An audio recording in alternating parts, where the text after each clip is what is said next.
Are you trying to figure out what is going on with the housing market so that you can invest your money wisely?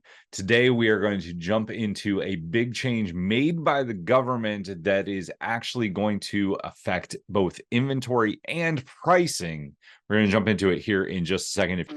Hey, accredited investor, I'm so pumped to tell you about this brick beautiful property that we just got. It's 166 units, solid brick building, almost 100% occupied. There's 2 vacancies right now out of 166 units.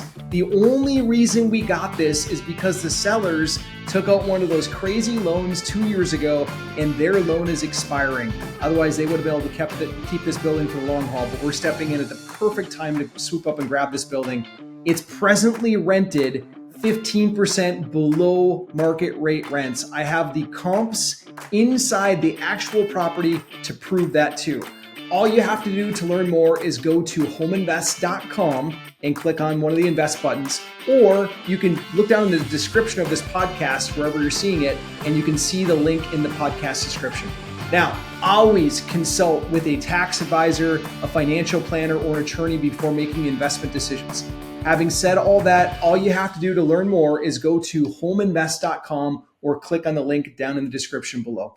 Thanks, and looking forward to partnering with you. If you're new to the show, his name is Nate Armstrong. He's the CEO and founder of Home Invest. We are an Inc. 500 real estate investment company. Between the two of us, we've got more than 45 years of experience, more than 2,500 deals done. We know a little bit about real estate and making money passively through great investments. We follow the principle of Matthew 25, which is be a great steward of your money. Use the tools that God has given you, the discernment to make good investments. And today we are going to be talking about this big change. The government steps in. It seems like they always do things that get the ball moving in one direction. They're like, oh, no, we went too far. We have to go back. The thing that we're talking about, we started seeing foreclosures go up like crazy over the last 3 to 4 months, Nate. We've seen them go 10x, and now they're pulling back a little bit. What's this big change that we're talking about? Yeah, well, the big change is really because we're entering an election cycle and they don't want the current administration to look bad. So the Biden administration got together with the VA and they enacted a old law that was passed for COVID, the emergency COVID moratorium on foreclosures. They pulled that off the shelf and they're applying it to today's VA mortgages. So what does that mean in plain English? My 9-year-old son would appreciate if I say it this way. He would say that you can't foreclose on somebody if they're a VA loan, period. Now, the VA doesn't own the loans. The VA services the loans, but the VA backs them through a government guarantee. So what that means is that the insurance company is the government here. If these loans go south, the government has to step in and reimburse them. So what they've done is they're calling all of the folks that actually own the loans, Bank of America, US Bank, all the big ones, and they're saying, hey, look, we understand that you hold this loan. We're pulling out this emergency order. It was passed originally during the COVID era, and we're not going to allow you to foreclose on anybody. Instead, we want you to renegotiate terms, and we got your back. Any financial shortfalls, we'll take care of that as long as you renegotiate the loan with the occupant of the house. So essentially, it's kind of a Band-Aid. Now, I don't want to sound callous when I say this. I want to speak very much truthful. I'm all for taking care of our vets, 100%. What I'm not for is when the government meddles in the market. Whenever the government meddles, just like Steve was saying, they tend to push things too far. And unfortunately, this is one that I think that they're going to stretch out. I really believe that they're starting with VA loans to get a win in the VA community and make it sound nice, but they're probably going to stretch it across all FHA mortgages. That's all government-backed loans. And unfortunately, the folks that have to pay for the shortfall are taxpayers. So that's where I get a little bit ticked off, I guess. Well, I was going to say that, we're going to get into what this means for investors, but let's just talk about what this means for America. If they're stepping in and they're saying, okay, all VA loans, you can go back, and the banks, I'm wondering what kind of guidelines they're putting around for the banks to renegotiate. Because let's say the house payment's $1,000 a month and the person says, oh, I can't pay anything.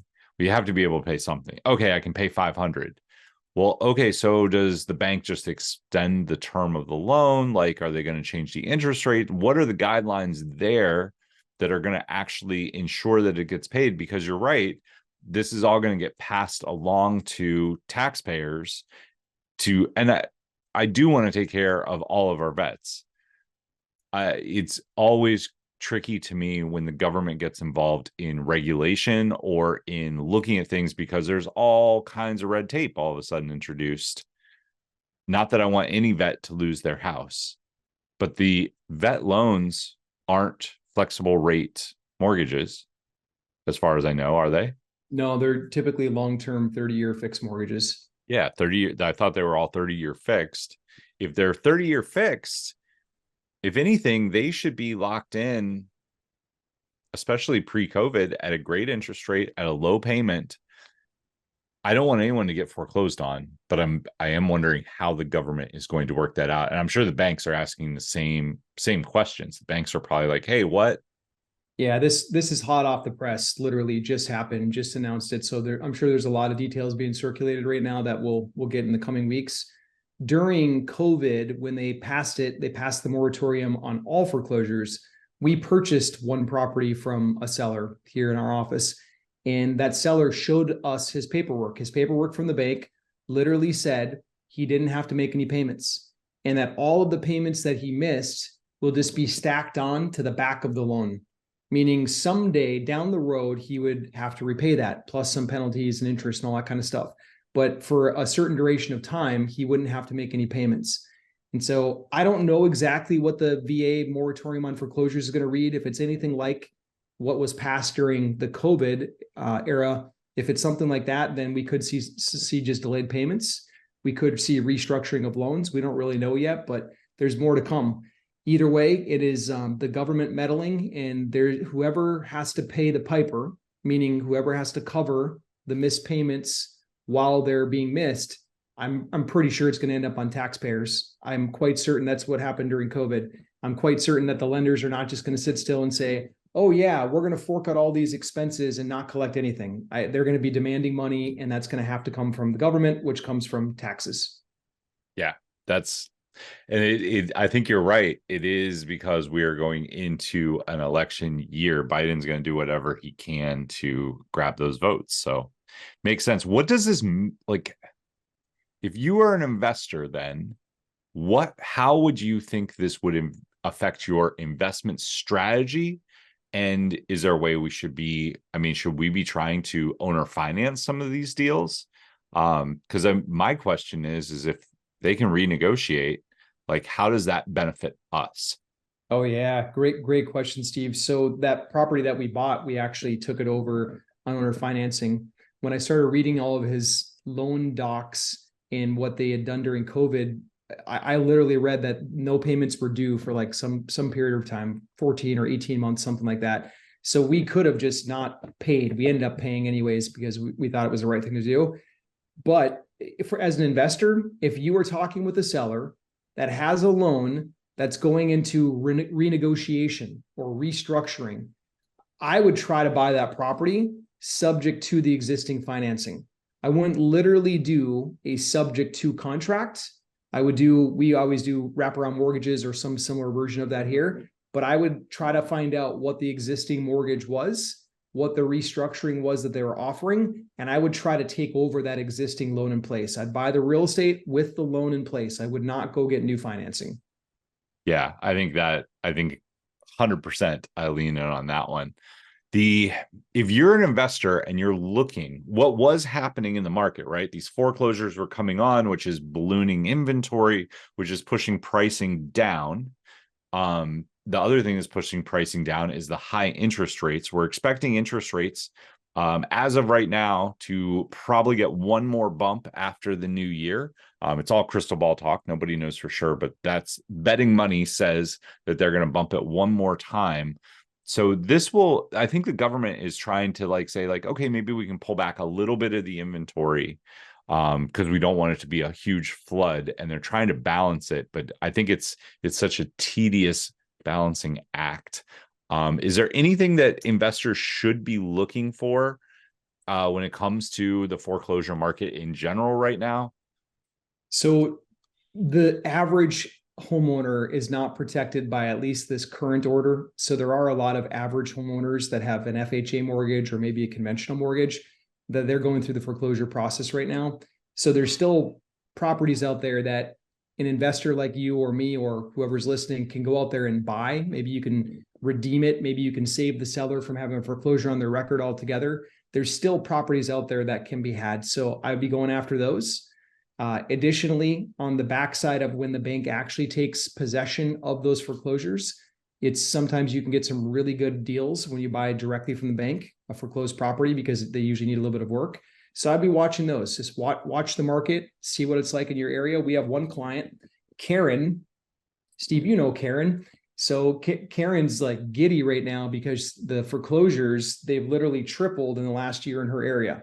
And so she's going after them hot and heavy, trying to buy as many as she possibly can. So I would keep watching them. As it currently stands, they have not put a moratorium on all mortgages. It's just VA mortgages at this moment. All right. So we will keep an eye on that. We will update you. If you are looking for a great investment and you would like us to manage it for you, if you want to invest passively, Nate, myself, and the team at Home Invest do several apartment buildings every single year.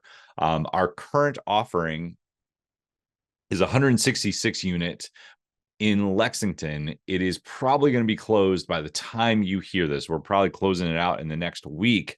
But if you are looking for a great return on your money, we usually offer up to a 16 to 18% internal rate of return, plus a 1.8x multiple where you put $100,000 in. And our goal is to get you $180,000 in 3 to 5 years. If you'd like to learn about our current offering, as well as the amazing tax benefits that we can offer you through investing with us, go to homeinvest.com.